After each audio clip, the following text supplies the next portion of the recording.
For Pacifica Radio, I'm Teresa Wersbianska.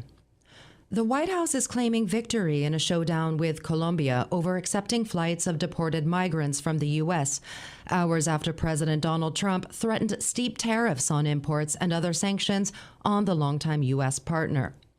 Press Secretary Carolyn Leavitt said in a late Sunday statement that the government of Colombia has, quote, agreed to all of President Trump's terms, including the unrestricted acceptance of all illegal aliens from Colombia returned from the United States, including on U.S. military aircraft without limitation or delay. Leavitt said the tariff orders, which would have put in place 25% tariffs on all Colombian incoming goods, which would be raised to 50% in 1 week, will be, quote, held in reserve and not signed. Tens of thousands of Palestinians are streaming into the most heavily destroyed part of the Gaza Strip after Israel lifted its closure of the north for the first time since the early weeks of the 15-month war with Hamas. That was in accordance with a fragile ceasefire. Massive crowds of people walking with their belongings stretched along a main road running next to the coast on Monday. It was a stunning reversal of the mass exodus from the north at the start of the war that many Palestinians had feared Israel would make permanent. Palestinians who have been sheltering in squalid tent camps and schools turned shelters for over a year are eager to return to their homes. Many have likely been damaged or destroyed. President Donald Trump's push to have Egypt and Jordan take in large numbers of Palestinian refugees from besieged Gaza has fallen flat with both countries' governments and perplexed a congressional ally. Trump nonetheless said he'd discuss the idea more on Sunday with Egypt's leader. Trump told reporters aboard Air Force One on Saturday that moving about 1.5 million people away from Gaza might mean that, quote, we just clean out that whole thing, a statement some have likened to ethnic cleansing. I'd like Egypt to take people, and I'd like Jordan to take people. You're talking about probably 1.5 million people, and we just clean out that whole thing. It's it's over the centuries that's many conflicts that site, and I don't know. It's something has to happen, but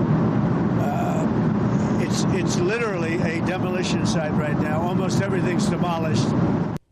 Jordan's foreign minister says his country's opposition to what Trump floated is, quote, firm and unwavering. Our stance that the two-state solution is the path to achieving peace is firm and unwavering. Our rejection of displacement is also firm and unwavering. This is not only the steadfast and unwavering position of the kingdom, but it is also a necessity for achieving the security, stability, and peace that we all desire.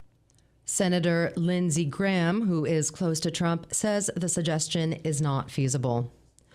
More rain is falling on parts of Southern California after causing mud flows over the weekend. The rain is helping firefighters but boosting the risk of toxic ash runoff in areas scorched by Los Angeles area wildfires. Flood watches were in effect for burn areas from recent fires that broke out around the Pacific Palisades neighborhood in Los Angeles, Altadena, and Castaic Lake. The California Department of Transportation says a portion of the Pacific Coast Highway in Los Angeles County was closed as of Sunday afternoon due to mud flows into Panga Canyon. Rain fell Monday and during the weekend. Snow fell in the mountains. Ed Donahue has more. Rain in Southern California is helping crews battling devastating and deadly wildfires, but it is creating the risk of flooding and toxic ash runoff. Flood watches are in effect throughout the day for burn areas like Pacific Palisades, where Lou Kamer is trying to salvage what he can from his home. There's the concern that when you're looking for things, you're thinking of something you can get, that maybe you'll find something. And the rain the idea of washing away your memories of your things, of your kind of background, all the history, my kids, drawings, everything, that's kind of hard. He spoke to KABC. The Palisades fire has reached 90% containment. The Hughes fire, 95%. A portion of the Pacific Coast Highway was closed because of mud flows into Panga Canyon. Most areas around Los Angeles are expected to get about an inch of rain. I'm Ed Donahue.